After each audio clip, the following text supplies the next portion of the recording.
وہ سب دین جو ہے وہ اس حوالے سے کیا رہنمائی جو ہے وہ فراہم کرتا ہے درجہ بدرجہ اگر ہم چلنا شروع ہوں؟ بسم اللہ الرحمن الرحیم۔ دین ہر رشتے کو ایک منفرد مقام دے کر اس رشتے کے حقوق قائم کرتا ہے۔ بھائی اور بہن چونکہ قریب ترین رشتے ہیں، اس لیے ان کے حقوق بھی اتنے ہی حساس ہیں۔ ٹھیک۔ قرآن مجید میں بھائیوں سے تعلق کے حوالے سے مختلف مقامات پر مختلف نوعیت سے گفتگو کر کے بعض جگہوں پر عبرت دی گئی ہے، بعض جگہوں پر ایک پازیٹیو نصیحت بھی ہے۔ عبرت کا مقام دیکھیں تو دنیا میں سب سے پہلا تعلق ماں باپ کے بعد جو قائم ہوا وہ بھائی کا بھائی سے تھا۔ جی، حضرت حابیل اور قابیل کا تعلق تھا، لیکن اس میں ایک بھائی حسد کا شکار ہوا، اپنے بھائی کے حق کو پامال کیا اور ان سے ان کی زندگی چھین لی۔ اس قصے کو ذکر کر کے اللہ تعالیٰ نے قابیل کی تباہی اور بربادی اور بد انجام کا تذکرہ کر کے عبرت کی علامت اس کو بنایا، اور جو بھائی حق پر تھا اس بھائی نے باوجود اس کے کہ اپنے بھائی کے خلاف کھڑا ہو سکتا تھا، اس نے صبر کیا، عفو و درگزر سے کام لیا، اپنے آپ کو قربان کر دیا، لیکن اپنے بھائی کو کچھ نہ کہا۔ تو ایک طرف تو صبر اور معافی کا ذکر کیا کہ بھائی کا یہ رول ہو کہ وہ منتقم مزاج نہ ہو، ٹھیک ہے، انتقام لینے پر اس کی کا طبیعت انتقام والی طبیعت نہ ہو کہ چھوٹی چھوٹی بات کو فیل کر کے وہ ایگریسو ہو جائے۔ دوسری طرف قابیل کا کیا کردار تھا کہ وہ معمولی باتوں کو محسوس کرتا اور اپنے بھائی کے خلاف ایگریسو ہوتا، انتقامی مزاج رکھتا تھا، اور اسی انتقامی مزاج نے اس کو بھائی کے خلاف آخری حد کی کارروائی کرنے پر مجبور کر دیا اور وہ عبرت کی علامت بن گیا۔ تو یہاں ایک بھائی کا بھائی کے ساتھ جو کریکٹر ہے، یہ دو کردار سامنے آ گئے، ایک کردار نیگیٹو، ایک کردار مثبت کردار ہمیں اپنانے کا حکم ہے، اور جو منفی کردار ہے اس کو نظر انداز کرنے کا حکم۔ اسی طرح قرآن مجید میں دیکھیں، حضرت موسیٰ علیہ السلام نے عرض کی کہ مالک میں اکیلا فرعون کے خلاف برسر پیکار ہوں، تو میرے بھائی ہارون کے ذریعے میری مدد کر۔ تو اللہ تعالیٰ نے آیت کریمہ سورہ قصص کی نازل فرمائی اور اس بات کا ذکر کیا جو حضرت موسیٰ علیہ السلام کی دعا کے نتیجے میں اللہ تعالیٰ نے فرمائی، سَنَشُدُّ عَضُدَكَ بِأَخِيكَ، کہ اے موسیٰ ہم نے آپ کی دعا قبول کر لی ہے، ہم آپ کے بازو کو آپ کے بھائی کے ذریعے مضبوط کریں گے، پختہ کریں گے۔ اس سے پتہ یہ چلا کہ بھائی دراصل بھائی کی طاقت ہوتا ہے، بھائی بھائی کا سہارا ہوتا ہے۔ میاں محمد صاحب نے کہا نا، ویر بھائی بھائیاں دے دردی ہوندے، ہاں، بھائی بھائیاں دیاں باواں۔ وہ جو باواں کا ہے نا، یہ بازو کی، جی میاں صاحب کا کلام آپ جانتے ہیں، بالکل وہ تو قرآن و سنت سے استنباط کیا ہوا بڑا خوبصورت کلام ہے۔ تو اس میں بھائی کے رول کو واضح کیا گیا اس آیت میں، موسیٰ علیہ السلام کی دعا اور پھر اللہ تعالیٰ کا فرمانا کہ ہم آپ کے بھائی کے ذریعے آپ کی طاقت میں اضافہ کریں گے۔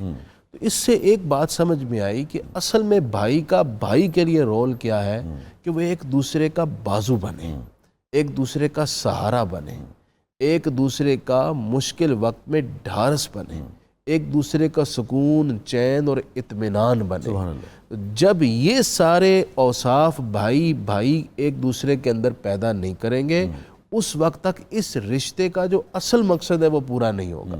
تیسری بات قرآن مجید سورہ یوسف میں آ جائے، جب برادران یوسف نے کیا نہیں کیا، سب ابتداً حسد کا شکار ہوئے، پھر حسد اپنی طرف سے تو ختم ہی کر دیا تھا۔ اب دیکھیں اس میں تدریجاً حسد کرتا کیا ہے۔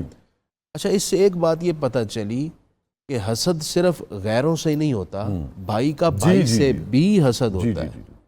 پہلے حسد کا شکار ہوئے، اس سے پہلے بدگمانی کا، بدگمانی کے نتیجے میں حسد ہوا، اب حسد نے ان کو انتقام پر مجبور کیا، وہ اب انتقام کی وجہ سے والد گرامی سے جھوٹ بولنے پر اتر آئے، پھر حضرت یوسف علیہ السلام کو ابتداءً مارا راستے میں، پیٹا، پھر آپ کو کنویں میں پھینکا، جی، پھر دیکھا ابھی بھی بچ گئے، پھر آپ کو فروخت کیا، کیا نہیں کیا؟ جی کیا نہیں کیا؟ اور جب آپ کو طاقت عطا ہوئی ہے تو پھر آپ نے کیا کیا؟ کوئی اور شخص ہوتا جس میں غصہ ہوتا، جس میں اشتعال ہوتا، تو وہ اپنے ان برادران کو اپنی طاقت اور قوت کے وقت میں عبرت کے نشان بناتا۔ بالکل ٹھیک کہہ رہے ہیں۔ لیکن یہ حضرت یوسف علیہ السلام تھے جن کے ذریعے سے اللہ تعالیٰ نے ایک بھائی کے کریکٹر کو واضح کیا۔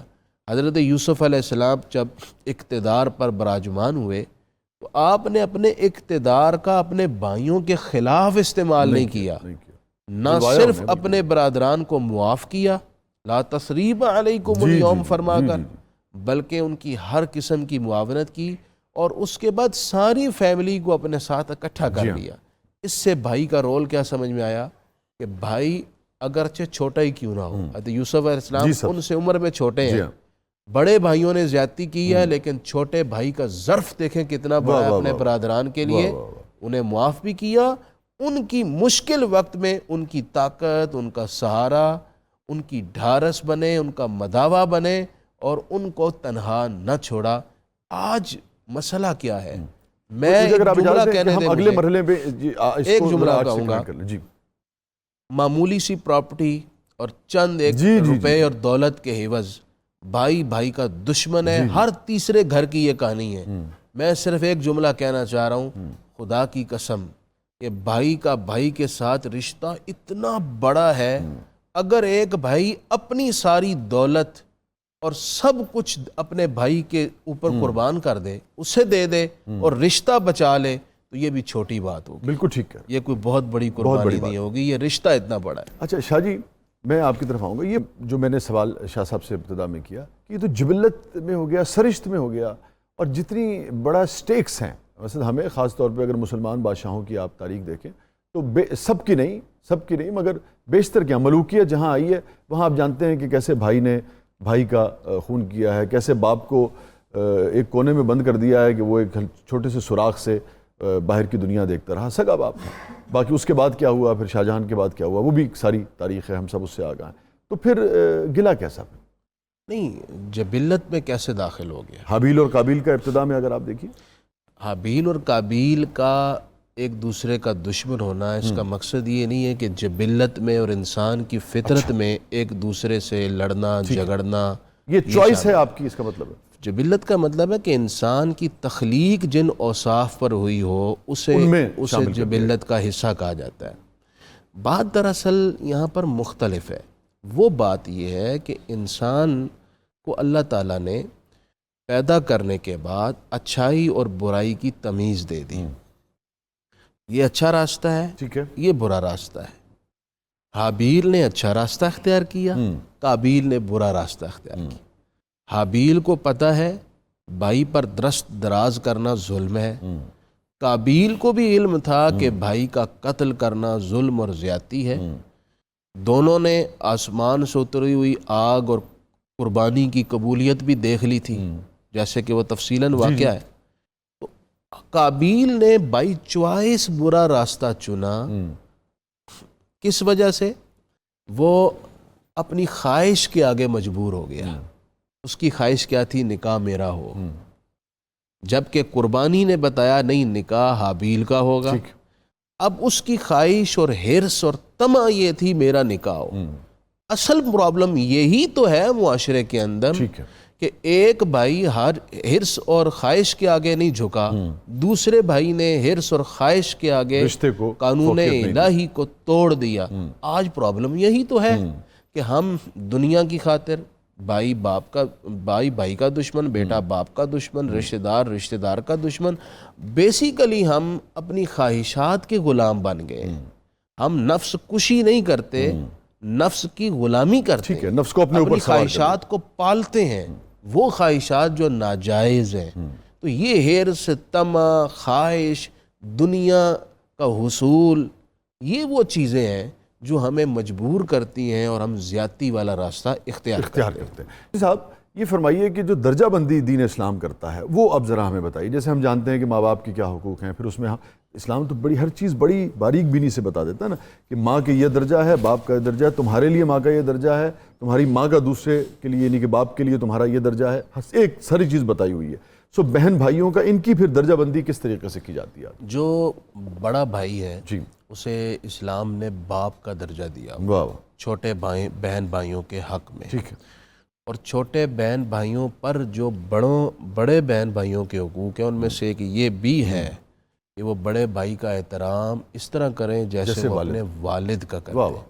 اور اس میں بھلے ایک دن کا بڑا ہے یا اس میں دیکھیں کتنا لطیف نقطہ ہے. جی اگر آپ اس طرح کا احترام اپنے بھائی کو دیں گے جی تو وہ بھی آپ کے ساتھ ویسے ہی وہ آپ کے ساتھ ویسی شفقت کرے گا. بالکل ٹھیک. لیکن ہمارے ہاں دونوں اطراف سے اس وقت بیماری ہے. بڑے چھوٹوں کو بچوں والا اپنے بیٹوں والا حق نہیں دیتے، پیار نہیں دیتے، شفقت نہیں دیتے، اور جو چھوٹے ہیں وہ بڑوں کو اپنا دشمن سمجھتے ہیں اور ان کو وہ والا احترام نہیں دیتے. میں اس پہ ایک مثال لاؤں کہ حضرت جابر بن عبداللہ انصاری رضی اللہ تعالیٰ عنہ، صحیح مسلم میں یہ حدیث ہے، مجھے امجد صاحب کی بات سے یہ حدیث یاد آئی. حضرت جابر بن عبداللہ انصاری کی 7 بہنیں تھیں. والد بھی فوت ہو گئے، والدہ بھی فوت ہو گئی. اب آپ جوان ہیں اور بہنیں چھوٹی ہیں. اب آپ اس ایج میں ہیں جس میں شادی کی جاتی ہے. اب آپ نے فیصلہ کرنا ہے کہ میں ایک کنواری عورت سے شادی کروں یا ایک بیوہ سے ٹھیک ہے کروں. میرے گھر کی بھی دیکھ بھال ذرا. کنواری سے کروں گا تو میری بہنوں کا خیال کون رکھے گا؟ اس کے اپنا مزاج ہوگا. بیوہ سے کروں گا تو ممکن ہے وہ میری بہنوں کو اچھی طرح پرورش دے سکے. واہ واہ. تو حضرت جابر بن عبداللہ انصاری رسول اللہ کی صحبت میں بیٹھنے والے ڈیسیژن کیا لیتے ہیں؟ آپ باوجود پختہ نوجوان ہونے کے آپ شادی ایک بیوہ سے کرتے ہیں اور وہ بیوہ آپ کی بہنوں کی پرورش کرتی ہے. یہ کردار تھا رسول اللہ کے پاس بیٹھنے والوں کا. سبحان اللہ سبحان اللہ. دوسری طرف رسول پاک صلی اللہ علیہ وسلم کا اپنا فرمان سنیے. آپ صلی اللہ علیہ وسلم دیکھیں نا ہر گوشے میں آپ نے رہنمائی فرمائی. بے شک بے شک. جدھر آپ کو چاہیے کہ مجھے اب یہاں کیا ڈیسیژن لینا ہے، سیرت رسول میں آپ کو رہنمائی ملے. بالکل درست کہہ رہے ہیں آپ صلی اللہ علیہ وسلم نے فرمایا کہ جس شخص نے اپنی 2 بیٹیوں جی یا 2 بہنوں ٹھیک ہے یا خاندان کی 2 بچیوں پر خرچ کیا تاکہ انہیں آسائش ملے، ان کی پرورش اچھی ہو جائے، ان کو ضرورت تھی، فرمایا اللہ تعالیٰ کل قیامت یہ عمل کرنا اس کے لیے جہنم، دوزخ اور اس بندے کے درمیان رکاوٹ بنا دے گا. یعنی یہ بندہ اس عمل کی وجہ سے جنت میں چلا جائے گا. یہ مسند امام احمد بن حنبل کی حدیث پاک ہے. تو اس سے دیکھیں کہ اسلام نے بڑے بھائی کو باپ کا رتبہ بھی دیا اور دوسری طرف بڑے بھائی کو چھوٹے پر شفقت، نرمی اور مہربانی کرنے کی تلقین بھی کی. ٹھیک ہے.